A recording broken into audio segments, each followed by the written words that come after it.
Good day everyone, here I will show you 20 reasons why Xplane 12 is a great simulator to fly with, as briefly as possible. These have no add-ons and none whatsoever involved in this video. Also, we are not trying to compare MSFS to Xplane, not really the intention of this video, but just might make you click that purchase button. Stick around to find out. Spoiler alert, this isn't a paid promotional video. Nah, none of that. Just bare sim. Here's what this is not going to be about. Graphics, as this is relative. Users' systems are all different. Physics, because we know how good Xplane already is. Volumetric 3D clouds, that's standard across all three of the top sims, as well as a global lighting engine. Anyways, let's jump right into it. The Xplane 12 isn't stream data, so you don't need the internet to enjoy the sim. Let's check the speeds here. Yeah, not looking great. Actually, no, you don't really need any of that. Yeah, you don't need internet to actually fly with Xplane or anything at all, really. Manually change the time, whatever. Yeah, and just start the sim. Okay, so here we are in the sim. Let's look at the scenery. Like, you know, I could fly and all of that. I feel the world looks pretty well here, right? Yeah, definitely looks nice, doesn't it? MSFS. Yeah, I don't think you want to fly without any internet on MSFS.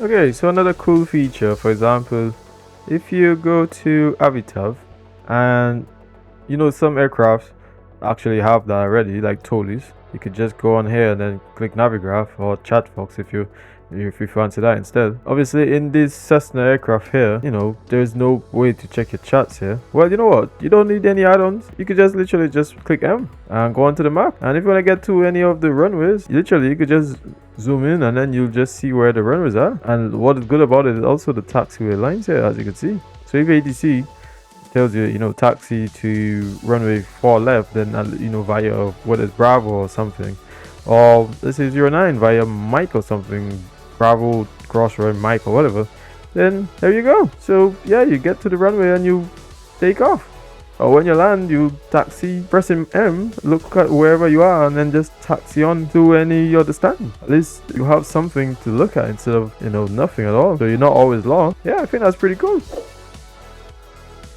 Okay, on to the next cool thing I like about Xplane 12 is the fact that literally the camera mode, you could just literally zoom in facing down. I need to just zoom in down, look at up, and it's just gonna continue following wherever you're looking. So if you look left or right, in this case it goes by the key buttons. If you use, you know, WS or AD, if that's your keys for going left or right, or just basically wherever the camera is at, then it's easy, you know. I think that's pretty cool. Also, you could press C, go outside, and then yeah, just go up, literally go down, and yeah, how easy is that to move around? Literally, like the camera mode in Xplane is literally one of my favorite things. The fact that it's just so easy to move around, that is pretty insane. Okay, so here we are once again, but this time we're actually outside, and you can see I have put the FPS marker here, and I'm just gonna change the time. Alright, so let's put it to nighttime, which even if I said I wouldn't speak about nighttime or the lighting and stuff, sorry, but let's look at the night here first and foremost. It's pretty much pitch black. Even if there was a few clouds, so you could see the clouds is hidden a little bit in the night, which is pretty good. But what's important is the FPS didn't drop at all. It's now literally nighttime, and you know in flight sim that FPS is always hungry in the night, but still see 30 FPS. So let's get inside the cockpit for a second here, and let's see if FPS drops. Ooh, no, it did not. Still 30. Now bear in mind this is a standard aircraft, but yet still there's no FPS drops whatsoever in this. Alright, so yeah, look at this, 30 FPS, man. Alright, so another easy thing I like about, oh, not easy, but yeah, that's what it is really. Just the fact that it's just easy, you know. Literally everything is right there. The UI is literally just so easy to just move around things, just get things done. Like, so easy. All of this is right here. Yeah, it's just so easy, man. Like, just go to certain things, you have sound, you literally, whatever it is, all of these stuff here, literally is right here, man. Like, everything is literally just so, you know what I mean? Okay, so at the moment you can see the sun is out in our eyes here, but let's say if you have an aircraft that, well, doesn't have a visor, then you press Shift S, then here you go, you have sunglasses. Yeah, it's pretty nice. At least now you could just be able to see a little bit more. I think that's pretty cool, with this effects, or you could just click it right here, sunglasses right here. So I think that's pretty cool. Okay, so another really cool thing is the slow mode, which I really like. Now it's not just about slow, but it's the fact that literally, let's say if you press map and then you come up here, let's say you change the altitude. As you can see, I have it on pause. Go up to about 17,000 feet. Remove from map, press C, go outside. All right, so here you go. You see you're on top. All right, that's not bad, that's not a problem, right? So let's say we go back inside the aircraft, right, internal back 3D. All right, well, what I like the most as well too is the fact that you could literally change the ground speed. So instead of putting from 0, put it to about a speed of 114. I know you could change the direction, like you see here, you could change the direction from here, but for me it's just the fact that you could also change the speed there, which I find is pretty cool, as well as the pitch. Well, I mean pitch, probably not pitch, but the fact that you could also change the speed as well. So press P again, and here we go. Sorry, take out this M. And at least you can see the speed is around where it was a while ago, but initially this aircraft was actually at a speed of 0. So right there you see that it's changed speed. Another thing I like is the fact that based on the altitude, you see that we actually it's getting blacker and blacker. Why do you think this is happening, guys? What do you think is happening here? It's getting blacker and blacker, as you can see, guys. It's getting blacker and blacker. Alright, so I'm gonna pause this. Alright, so now that we're in settings here, you could see simulate blackout, hypoxia, redout effects. This is pretty cool. So this is what the pilot is experiencing right now, blackout, hypoxia effects, and this is pretty cool, knowing that you can simulate it. You have to go all the way down. It's gonna clear out a bit because the altitude is gonna be below. It's not gonna get a hypoxia because it doesn't have an oxygen tank. So this is pretty good. Representation of hypoxia, getting a blackout effect. That is really cool, because this obviously happens in the real world. Not that I meant like that, but I meant like the fact that it's actually simulated. That's pretty cool.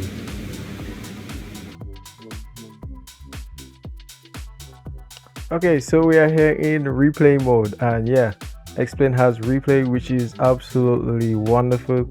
And looking at that, we see this is where the plane is gonna crash. But let's go back and let's look at this here. Here it is. Oh, Jesus Christ, you guys saw that. Oh my god, look at that. Alright, it's just the fact that you can literally go on replay mode. Literally. Alright, that is pretty cool. Here we go. No add-ons, just replay. Okay, so another thing is just the fact that when the plane crashes, just the effects and everything, right? So we're gonna go forward after show the replay, and we're gonna show crashing and everything. Alright, this is where we crash.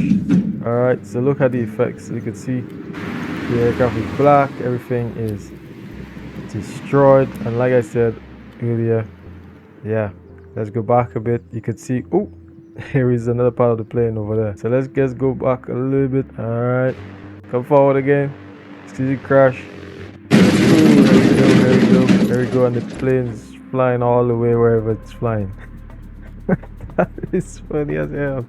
Alright, that is pretty cool. Alright, now I'm not wishing for that to happen to anybody in real life, right? Or I wouldn't want you guys practicing this in real world. Don't crash to look for effects, right? That's not what we want to do in the real world. Alright, but guys, you could see that like that's pretty realistic in my opinion. If you're somebody who tends to be outside, who looks for a little bit of fun, well, I mean excitement, but yeah, these things does happen in the real world. It's a sad moment, but just the fact that you could see the fire simulated gives you a bit of extra realism in a way, right? Yeah. Okay, so another great feature I like about Xplane the most is the fact that, let's say you're tired and you don't want to have to do an entire flight just to get a bit of a landing. Literally just go to the airport, no matter what airport it is, right? And you literally can just click on over here, as you can see, 3 or 10 nautical miles at any one of the runways, no matter what airport it is in the world. Go change the runway and just click here, and you click start, and you're automatically gonna be on that approach. Cool feature I love the most. I don't have to put a flight the whole time just to get a bit of landing. I could practice this as many times as possible. A physics-based camera, okay, I already spoke about this so many times. Damn, no islands needed already. It already have updraft, downdrafts. You can see aircraft shaking and bouncing around. I see here in this simulation. Absolutely wonderful that Xplane has advanced to this stage already. Brilliant. Okay, so we're here in Visible Antigua. So if I come up here and I show you here, Visible Antigua, right? Runway 07 in the Caribbean. You can see a bit of the runway, but that's not the length of the runway. It's actually way longer than that. Alright, so if I come to this map, yeah, pretty much the terminal charts here. You can see here the elevation here is 59. And we have an ARP, right? As well as on this section, or that side of it, you see 27, right? So there we go, that we could see that it's basically a downward sloping runway. Once you see the ARP. So it goes up and then starts to go down and go down. Alright, so it's actually already been going down, right? So gradual descent. I don't know, as you can see here, you can see that it's actually going downwards, right? Look at it from the area there. You can see it just keeps going downwards and downwards. Alright, yeah. Okay, so something I love the most here, as you can see, enable 3D vegetation. Pretty cool. I mean, I haven't seen that in some simulators in a while, so it's actually pretty cool, man. I'll probably show a graphic of it, which actually looks really nice. Yeah. Alright, so here we are with Airbus A330, and one thing I like the most is just the fact that we could literally do the controls, which is pretty cool, right? Right here, you can literally calibrate everything right here, right? So let's say you want to tweak this, calibrate just to make sure all your controls are working pretty fine, all of that then literally gets in the center and just pretty much, and then from there, wherever the positions are, it's going to update that so that now that it's all done, this is where it's all of the positions it's going to be tweaked to that. So everything, so if there's a little bit of drift, for example, right, wherever it is, it's going to simulate that, okay, that's now the new center, that sort of thing, and then now it will adjust to know, okay, this is where the new center is. So you could calibrate it. One thing I also like is the fact that you could change the different profiles. Like this is my different profiles that I have, which is right here. So instead of going to different screens or whatever the case may be, here, everything is happening right here.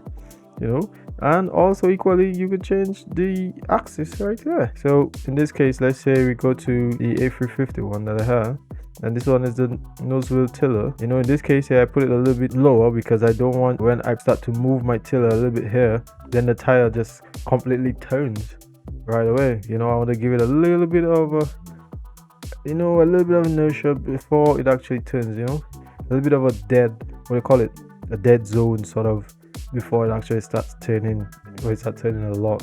So this makes it so much better for me, right? So you could tweak your axis and to be able to coordinate your controls and fly a lot more realistic. Okay, so I know I said about clouds. I'm not going to talk about the 3D nature of the clouds since that's pretty much standard now. But let's look at this convective weather, as I did change this into convective. Like it's got different shapes and like coming down, showing like, if traffic is here, they have to literally pass around the clouds. In my opinion, these clouds looks pretty, I would say, close to something of realism.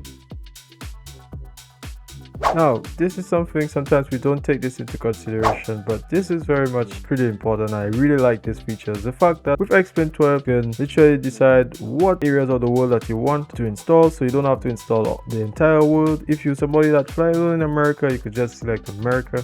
If you're somebody, like I said, if you want to select all and install the entire world because you tend to fly all around the world, you could do that. So you could literally, like you see here, select none, or you just want to select, let's say, just certain parts of America, and it will tell you what's the download size, that type of thing.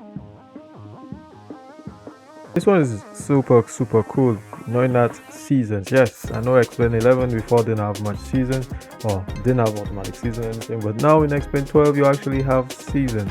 So you can see this season the tree is actually changing color, so that is really nice, you know, knowing that you have automatic seasons, which I'm pretty sure some of the other sims definitely did not. But like I say, we're not here to compare, but yeah, that is something that's pretty cool. You could see seasonal changes, and that's really nice. Okay, so here we could see the picture showing you Saba before the world update. It is now the Saba, so that looks pretty nice, yeah. So in my opinion, this is pretty cool. Knowing that they're actually trying to get into more airport updates, you know, so more handcrafted airports and that type of thing. In my opinion, that's pretty cool. Okay, so let me just get to the Caribbean update here. As you can see, it was 12.1.2 with the Caribbean update. So you can see what's new inside Princess Juliana, as well as Junko, TNCS, TFFJ, right? So these are 3 of the airports that they already handcrafted, which is why a lot of people tend to go to TNCM. So yeah, there is also one coming out for one of the updates, which I'll mention in a later video.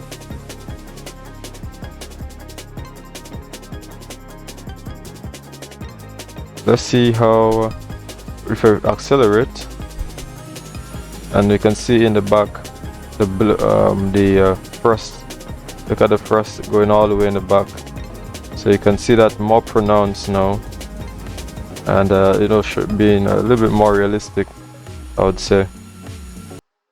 Okay, so the final feature is actually what they call a robust contrast adaptive sharpening.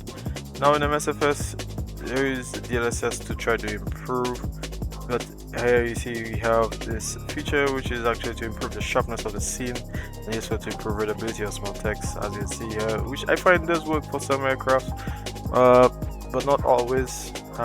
So probably through the updates it's broken a bit here and there, but I find this definitely is a step towards trying to sharpen those text to try to make it look a lot more clearer, and I believe this is pretty much very important in terms of trying to, like I said, get the text be seen, which there is quite a bit of issues around being able to notice some of the text around Xplane, but this is definitely useful in my opinion. Alright, so that was all for today in terms of the 20 features of Xplane 12 that I pretty much love the most. I use at least 15 of them. In my opinion, they're pretty good and stands out and makes me want to fly more with Xplane 12. What about you? What makes you want to fly more with Xplane 12? Did any of these made the cut, or what are some of the features you like the most in Xplane 12? Anyways, without further ado, comment below in the chat and we'll get to you guys. Be look out. Thanks for watching this video, and